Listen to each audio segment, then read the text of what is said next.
ఈ రోజు మన రెసిపీ వచ్చేసి గుడ్డు అన్నంతో చేసిన ఈ రెసిపీ చాలా రుచిగా చాలా టేస్టీగా అయితే ఉంటుందండి. ఈ రెసిపీ వచ్చేసి ఇంట్లో వాళ్ళందరికీ నచ్చుతుంది. అంత టేస్టీగా అంత సాఫ్ట్గా అయితే ఉంటాయి. ఇంకెందుకు ఫ్రెండ్స్ ఆలస్యం, ఎలా చేయాలో ఏంటో అనేది వీడియోలోకి అయితే వెళ్ళిపోయి చూద్దామా. మరి ముందుగా ఒక బౌల్ తీసుకొని ఇప్పుడు అందులోకి ఒక ఎగ్ని అయితే ఇలా కొట్టి వేసుకోవాలి. ఇప్పుడు ఇందులోకి ఒక కప్పు అన్నం అయితే వేసుకోవాలి. ఇంకా ఇప్పుడు అన్నం ఎగ్ బాగా మిక్సింగ్ అయిపోయేలాగా బాగా ఇలా కలుపుకోవాలి. ఇలా మొత్తం బాగా కలుపుకున్న తర్వాత ఇంకా మిక్సీ జార్ అయితే తీసుకొని ఇలా కలుపుకున్న దాన్ని వేసుకోవాలి. ఇంకా ఇప్పుడు మూత పెట్టేసుకొని స్మూత్గా గ్రైండ్ చేసుకోవాలి. ఇంకా ఇలా గ్రైండ్ చేసుకున్న పేస్ట్ని అయితే ఇప్పుడు ఒక బౌల్ తీసుకొని ఇంకా అందులోకి అయితే వేసుకోవాలి. ఇంకా ఇప్పుడు ఇందులోకి స్ట్రైనర్ అయితే పెట్టుకొని ఒక కప్పు పిండిని అయితే వేసుకోవాలి. ఇంకా ఇలా పిండిని వేసుకొని ఇలా జల్లించుకోవాలి మొత్తం. ఇంకా ఇప్పుడు ఇందులోకి రుచికి తగినంత సాల్ట్ని కూడా వేసుకోవాలి. ఇంకా ఈ సాల్ట్ కూడా వేసుకొని పిండి మొత్తాన్ని బాగా కలుపుకుందాం. ఇలా మొత్తం బాగా కలుపుకున్న తర్వాత ఇప్పుడు ఆయిల్ అయితే వేసుకోవాలి. ఒక స్పూన్ దాకా ఆయిల్ అయితే వేసుకొని ఇలా మొత్తం బాగా కలుపుకోవాలి. ఇలా బాగా చపాతి పిండిలాగా సాఫ్ట్గా కలుపుకోవాలి. నేను ఇక్కడ వాటర్ ఏం అయితే వేసుకోలేదు.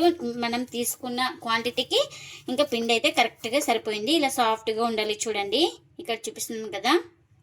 ఇంకా ఇలా మొత్తం బాగా కలుపుకున్న తర్వాత ఇంకా ప్లేట్ పెట్టుకొని ఒక 10 నిమిషాలు పక్కన పెట్టేసుకుంటే మనకు పిండి అనేది బాగా నానుతుంది. ఇంకా ఇప్పుడు ఒక 10 నిమిషాల తర్వాత అయితే పిండిని అయితే చూపిస్తున్నాను. చూడండి చాలా సాఫ్ట్గా నానింది కదా పిండి అయితే మనకు.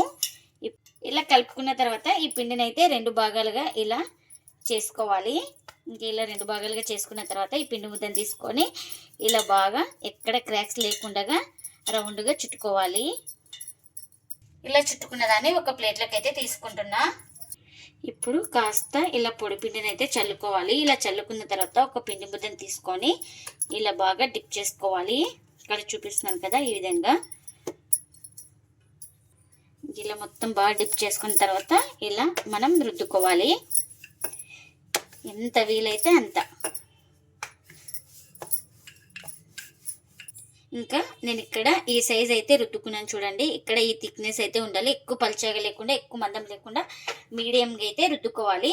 ఇలా రుద్దుకున్న తర్వాత కాస్త ఇలా పొడి పిండిని అయితే చల్లుకోవాలి మొత్తం. ఇలా మొత్తం చల్లుకున్న తర్వాత ఇక్కడ చూపిస్తున్నాను కదా ఈ కార్నర్ నుంచి ఇలా మనం రోల్ చేసుకోవాలి ఈక్వల్గా.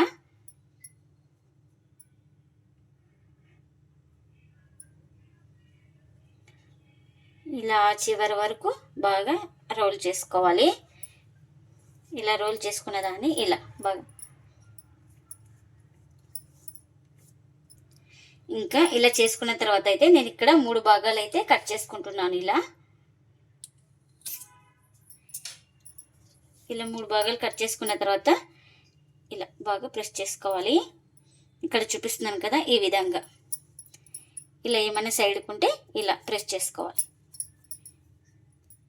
ఇంకా ఇలా చేసుకున్న దాన్ని ఇంకొక ప్లేట్లోకి అయితే తీసుకుంటున్నా. చూడండి ఇక్కడ చూపిస్తున్నాను కదా ఈ విధంగా ప్రెస్ చేసుకోవాలి.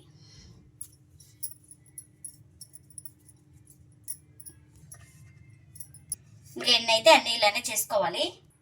ఇంకా ఇప్పుడు కాస్త ఇలా పొడి పిండిని చేసుకొని ఇలా రెడీ చేసి పెట్టుకున్నాం కదా. ఇంకా ఒక పిండి ముద్దనైతే తీసుకొని మనం ఇలా రుద్దుకోవాలి. ఇలా పిండిని డిప్ చేసుకుంటూ మనం రుద్దుకోవాలి. ఇంకా ఇక్కడ చూపిస్తున్నాను కదా ఈ విధంగా అయితే ఉండాలి. ఇంకా ఇలా రుద్దుకున్న తర్వాత ఒక ప్లేట్లోకి అయితే తీసుకుంటున్నా. ఇంకా ఇంకొక పిండి ముద్దను తీసుకొని సేమ్ ఇలానే రుద్దుకోవాలి. ఇలా చేసుకుంటే టేస్ట్ అయితే చాలా బాగుంటుంది. బాగా పొరలు పొరలు కూడా వస్తాయి మనకు పరోటా అనేది. ఇంకెన్నైతే అన్ని ఇలానే చేసుకోవాలి. ఇంకా పరోటాలని కాల్చుకోవడానికి పెనం కూడా పెట్టుకున్నాను. ఇంకా పరోటా అయితే వేసుకున్నాను. ఇలా వేసుకున్న తర్వాత ఒక సైడ్ కాలిన తర్వాత మరోవైపుకి అయితే టర్న్ చేసుకోవాలి. ఇంకా ఇలా ఒక సైడ్ కాలిన తర్వాత ఇలా మరోవైపు అయితే టర్న్ చేసుకొని మనం ఆయిల్ అయితే అప్లై చేసుకోవాలి. ఆయిల్ ఇష్టం లేని వాళ్ళు గీ కానీ అప్లై చేసుకోవచ్చు. గీ కానీ బటర్ కానీ ఏదైనా అప్లై చేసుకోవచ్చు అండి. చాలా టేస్టీగా అయితే ఉంటాయి. మనం ఆయిలే వద్దనుకునే వాళ్ళు ఇంకా ఆయిల్ లేకుండా కూడా కాల్చుకోవచ్చు. ఇంకా రెండు వైపులా ఇలా ఆయిల్ అయితే అప్లై చేసుకున్న తర్వాత ఇలా బాగా ప్రెస్ చేసుకుంటూ కాల్చుకోవాలి. పరోటా అనేది మనకు అప్పుడే బాగా లోపల దాకా బాగా కాలుతుంది. ఇంకా అటు ఇటు తిప్పుకుంటూ రెండు వైపులా బాగా కాల్చుకున్నాను పరోటాని అయితే. ఇంకా ప్లేట్లోకి అయితే తీసుకుంటున్నా. ఇంకా ఈ పరోటా కూడా ఒక సైడ్ కాలిన తర్వాత మరోవైపుకి అయితే టర్న్ చేసుకోవాలి. ఇంకా ఇలా ఒక సైడ్ కాలిన తర్వాత ఒక వైపుకి ఇలా టర్న్ చేసుకున్న తర్వాత ఆయిల్ అయితే అప్లై చేసుకోవాలి.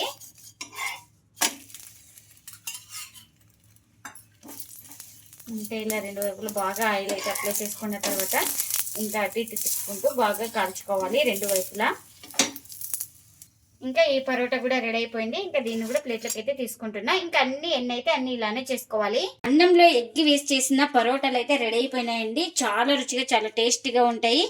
పరోటాలు వచ్చేసి చాలా సాఫ్ట్గా కూడా ఉంటాయండి. అంత టేస్టీగా అయితే ఉంటాయి. ఎప్పుడు ఒకే రకం పరోటా కాకుండా ఇలా మిగిలిన అన్నంతో ఎగ్ వేసి పరోటాలు అయితే చేయండి. చాలా ఇష్టంగా తింటారు. ఇంటిల్లిపాది అందరు ఇష్టంగా తింటారండి.